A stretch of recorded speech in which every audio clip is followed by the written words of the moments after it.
Srdečne vás vítam pri ďalšej epizóde podcastu Zdravá manažérka. Od mikrofónu vás zdraví Daniela, empatická výživová poradkyňa so skúsenosťami z korporátneho sveta. Zaoberám sa praktickou výživou tela a duše, aby som dnešným moderným ženám pomáhala žiť zdravšie, vyvážene a spokojne. Tento podcast je bezplatnou súčasťou môjho mentoringovo-konzultačného programu. Spolu sa v ňom zameriame na to, ako si nastaviť zdravý životný štýl na mieru podľa vašich cieľov a potrieb. Poďme sa ponoriť do detailov a priniesť rovnováhu do vášho života. Prajem vám príjemné počúvanie. Často sa stretávam s vetou, chýba mi disciplína a dostatočne silná vôľa, aby som začala pravidelne cvičiť, aby som zdravšie jedla, aby som viac čítala knihy a doplňte si to, čo je pre vás to vaše. Čo ak vám ale poviem, že disciplína je krátkodobá a dlhodobo veľmi obmedzujúca? V tomto dieli si vysvetlíme, prečo je disciplína krátkodobá a prečo naše nové, zdravšie návyky často udržíme len istý čas a samozrejme vám prezradím, ako premeniť disciplínu v dlhodobý a bezbolestný návyk. Začnime teda pojmom disciplína. Čo to vlastne znamená a prečo ju niekto má a niekto nie? Disciplínu si často predstavujeme ako tvrdú vnútornú silu, ako takého malého generála v našej hlave, ktorý nám prikazuje vstaň skôr, necukruj si tú kávu, choď cvičiť, aj keď sa ti nechce. A niekto to má v našich očiach veľmi prirodzene. Niekto je prirodzene disciplinovaný v našom ponímaní. Vstane o 6:00, ide behať, má prehľad v jedálničku aj v knižkách na poličke, zatiaľ čo my ešte rozmýšľame, či si radšej nedáme tú druhú kávu a nepustíme Netflix. Ale pravda je taká, že disciplína nie je niečo, s čím sa narodíme alebo nenarodíme. A nie je to ani o tej drezúre. Nie je to tiež genetický dar, ktorý majú len vyvolení. Disciplína je ako palivo. Zapáli nás, dá nám štart, ale nevydrží navždy. A práve preto je tak ťažké ju udržať, pretože sa ju snažíme používať na všetko, každý deň, na každé rozhodnutie. A to je vyčerpávajúce. A keď toto palivo dôjde, často sa vraciame k starým návykom do toho našeho starého komfortu. Nie preto, že by sme boli slabé alebo lenivé, ale preto, že sme si ešte nevytvorili systém, ktorý by fungoval aj bez disciplíny. V tomto diele si teda povieme, prečo disciplína nestačí, ako si vytvoriť prostredie, ktoré podporuje nové návyky a ako sa zmeny môžu stať prirodzenou súčasťou vášho dňa bez nejakých násilných zmien. Takže prečo tá disciplína nestačí? Pretože je krátkodobá. V prvej fáze zmeny nás môže nakopnúť, ale len ako štartovacie tlačidlo, ale dlhodobo nás neunesie. Jej problém je, že vždy vyžaduje neustále vedomé úsilie, rozhodovať sa znova a znova a každé rozhodnutie spotrebováva mentálnu energiu. V rušnom dni plnom práce, starostlivosti o deti, domácnosť a milión iných povinností jednoducho často nemáme kapacitu byť disciplinované. A to je v poriadku. Naša sila nie je v disciplíne, naša sila je v systéme. A ten systém začína prostredím. Prostredie, v ktorom sa pohybujeme, má obrovský vplyv na to, ako sa správame a často oveľa väčší než vôľa alebo naša motivácia. Každý návyk totiž začína podnetom. Niečím, čo spustí reťazec našeho správania a platí to pre pozitívne aj negatívne návyky. U klientiek sa veľmi často stretávam s vetou, viem, čo mám robiť, ale doma to nevydržím, nie som dosť disciplinovaná, nemám pevnú vôľu. A tu prichádza jedno z najväčších nedorozumení nielen v oblasti zdravého životného štýlu, že je to len o vôli a disciplíne. Pravda je, že disciplína a naša motivácia nás môže nakopnúť, ale neunesie nás ďaleko. To, čo nás v skutočnosti dlhodobo vedie k zmene, je prostredie a systém, ktorý si okolo seba vytvoríme. Jedným z kľúčových princípov, ktorý krásne popisuje James Clear v knihe Atómové návyky, je pravidlo neviditeľnosti, respektíve viditeľnosti. A čo to v praxi znamená? Zlé návyky prežívajú, pretože ich spúšťače, tzv. Podnety, sú všade okolo nás. Aby sme mohli vedome pracovať s návykmi, potrebujeme najskôr pochopiť, čo vlastne návyk je a čo ho spúšťa. Čo je jeho podnet? Podnet je signál, ktorý nášmu mozgu hovorí: teraz rob túto vec. Môže byť vizuálny, že niečo vidíme, môže byť zvukový, že niečo počujeme, časový, napríklad ranná hodina, emocionálny, núda, stres, zábava, ale aj sociálny, prítomnosť určitých ľudí. Podnety sú okolo nás neustále, no väčšinou si ich neuvedomujeme. A práve to je ten problém. Ak si neuvedomujeme, čo nás spúšťa, nemáme nad tým žiadnu kontrolu. Poďme si uviesť pár príkladov podnetov a aké vyvolávajú akcie. Napríklad, vidím kávovar, robím si kávu, aj keď ju možno nepotrebujem. Cítim stres, siaham po čokoláde, príde večer, automaticky zapínam Netflix. Vidím jogamatku, spomeniem si, že chcem cvičiť. Vidím na stole svoje doplnky stravy, tak si ich vezmem. O 20:00 mi zazvoní pripomienka, beriem si knihu a čítam. Je to taká rovnica.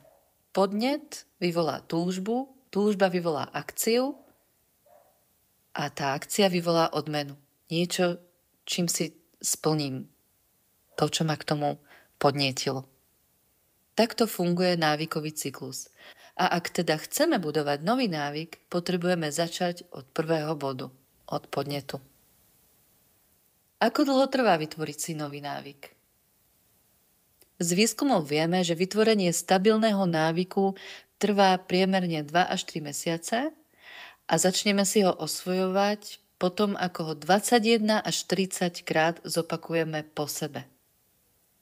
Ale pozor, nejde o to, koľko dní niečo robíme. Ide o to, ako často to opakujeme. A tu zohráva zásadnú úlohu práve podnet. Ak niečo opakujeme každý deň v rovnakom čase alebo po rovnakom spúšťači, náš mozog to začne brať ako automatiku. A to chceme. Prečo je dôležité mať viditeľný podnet?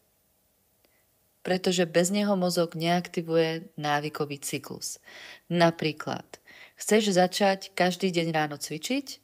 Ak tvoje športové oblečenie zostane v skrini a ty si ho ani nevšimneš, šanca, že cvičenie naozaj spravíš, veľmi dramaticky klesá.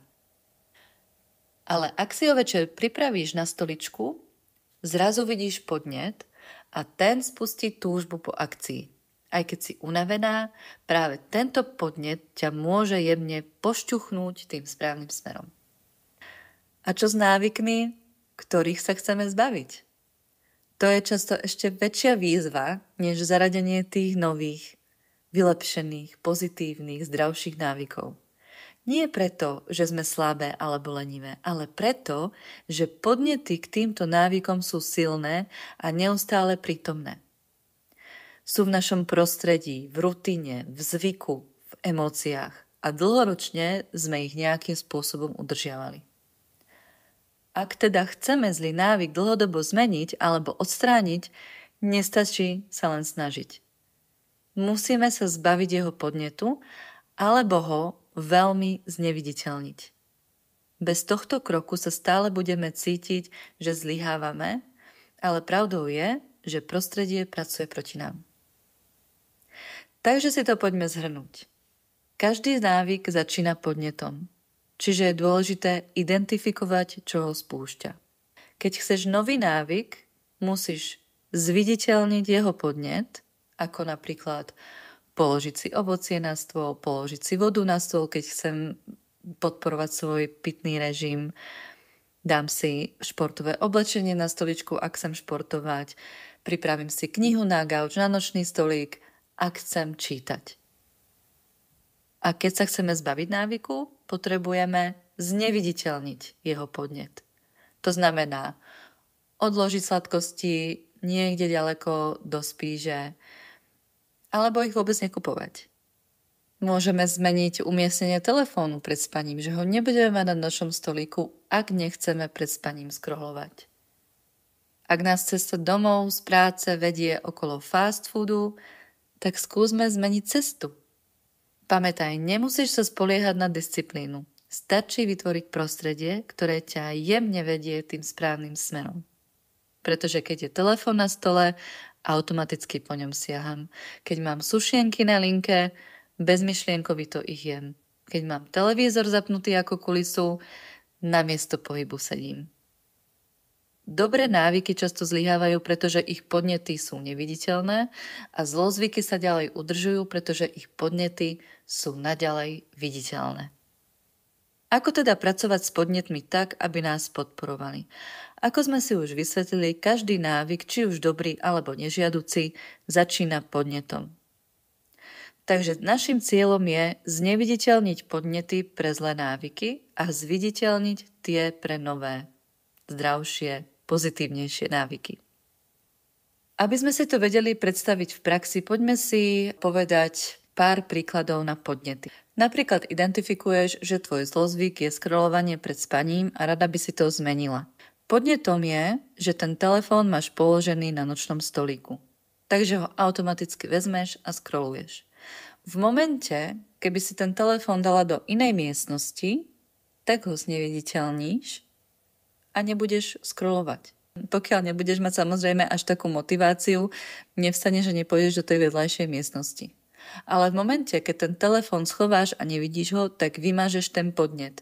A v momente, keď si tam dáš tú knižku na ten nočný stolík alebo niečo, čomu sa chceš venovať ešte večer pred spaním, tak sa tomu začneš venovať a budeš mať ten podnet to zmeniť. Ďalší zlozvyk, ktorého by si sa mohla chcieť zbaviť, alebo často sa chceme zbaviť, je mlsanie, že neustále niečo jeme. Podnetom, prečo to robíme, je často to, že máme na stole sušienky. Takže ako zneviditeľniť tento podnet? Schováme sušienky a prípadne ich vymeníme za nejaké ovocie alebo zeleninu. A ďalšou možnosťou je nekupovať si domov tie sušienky. A uvidíte, že prídete na kreatívnejšie, zdravšie nápady, ako tieto svoje chute potlačiť, alebo jednoducho si nič nedáte, keď nič nemáte. To sa tiež môže stať. Ďalší návyk, ktorý často chceme budovať, je nejaké pravidelné cvičenie, pravidelný pohyb. Či už je to ráno alebo večer, každý to máme individuálne.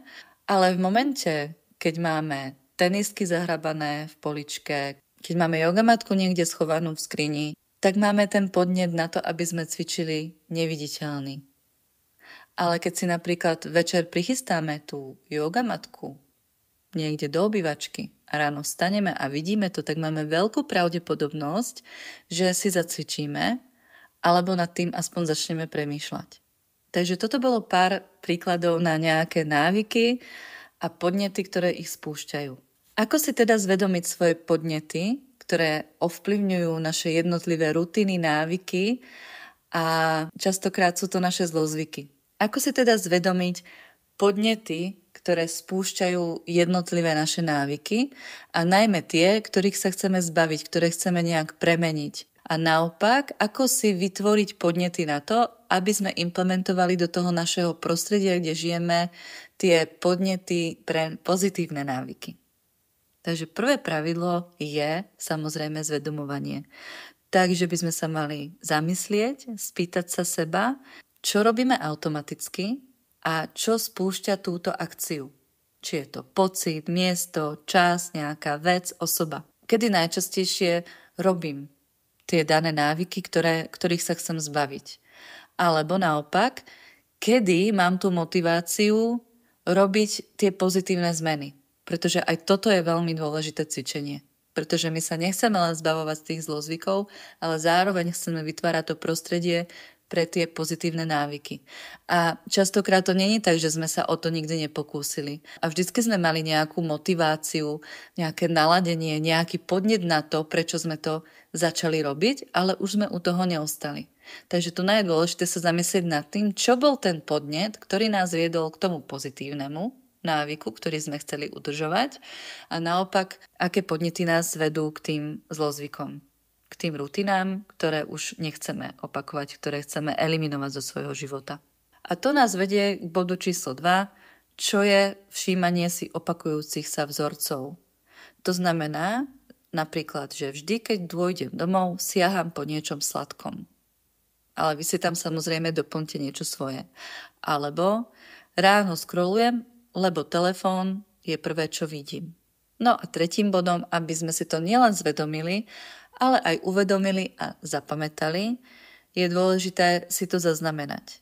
Aspoň na začiatku je dôležité si napísať, aké rutiny opakujem každý deň, aké podnety ich vyvolávajú a na základe tohto cvičenia si vy jednoducho vytvoríte taký plán, ktoré podnety potrebujete zneviditeľniť a ktoré podnety potrebujete naopak zviditeľniť viac. Toto všetko sú malé, no strategické zmeny v prostredí, ktoré môžu zásadne ovplyvniť, či si zdravý návyk udržíme a čo je dôležité, bez boja so sebou. Náš mozog miluje jednoduchosť a automatizmus. Ak chceme, aby sa zo zdravého správania stal návyk, potrebujeme odstrániť prekážky a posilniť podnety, ktoré nás k nemu vedú. A naopak, ak chceme prestať s tým, čo nám škodí, musíme zneviditeľniť jeho spúšťače. Preto nepotrebujeme byť dokonale disciplinované, ale potrebujeme sa stať architektkami svojho prostredia, tak, aby nás prirodzene viedlo k návykom, ktoré podporujú naše zdravie, pohodu a náš sebarozvoj. Ak na to nechcete byť sami a chcete strategicky krok po kroku dosiahnuť vytúženú zmenu, ja vám s tým veľmi rada pomôžem skrz môj konzultačno-mentoringový program, takže si neváhajte so mnou dohodnúť úvodnú konzultáciu, ktorá je zdarma. Som tu pre vás. Podcast Zdravá manažérka je tu pre vás úplne zdarma, aby ste dostávali pravidelnú dávku inšpirácie, aby ste si pripomínali, že máte byť k sebe láskavé a že ste krásne, dokonalo nedokonalé a aktívne hľadali cesty k vašemu zdravšiemu ja. Ak cítite, že potrebujete individuálnu pomoc, neváhajte ma kontaktovať skrz Instagram Zdravá manažérka alebo cez web zdravamanažerka.com. Ak sa vám podcast páči, budem rada, ak ho budete šíriť medzi svojich známych a nezabudnite mi dať follow. Nech nezmeškáte ďalší diel. Majte sa zatiaľ krásne.